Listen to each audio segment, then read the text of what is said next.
আলাইকুম দর্শক বন্ধুরা, এই যে দেখতেছেন এইখানে মানুষ। তো আমি এই যে আমার কাকা ইনাকে আমি ইসলামিক কিছু প্রশ্ন করব, শর্ট শর্ট প্রশ্ন, দেখি কি উত্তর দেয়। আপনারা আমার সবাই ভিডিওটার সাথে থাকেন, দেখতে থাকেন। আসসালামু আলাইকুম। ওয়ালাইকুম আসসালাম। ভালো আছেন? তা আল্লাহ রাখছে ভালোই। আচ্ছা, আপনাকে আমি ইসলামিক কিছু প্রশ্ন করতে চাই, মানে দুই একটা শর্ট শর্ট প্রশ্ন। তা আপনি কি উত্তর দেওয়ার জন্য রাজি আছেন? হ্যাঁ রাজি আছি, যদি পারেন দিবেন। ইনশাল্লাহ রাজি আছি। মাশাআল্লাহ, সুন্দর, খুব ভালো লাগলো।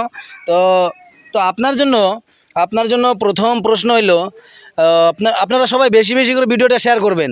আপনার জন্য প্রথম প্রশ্ন হইল যে এই হজরতে ঈসা নবীর মানে ওনার বাবার নাম কি ছিল? ভেবেচিন্তে বলবেন, চিন্তা করে দেখেন যে ওনার ঈসা নবী নাম তো শুনছেন, তো ওনার বাবার নাম কি ছিল? আপনার জন্য সময় আছে, বলতে পারেন।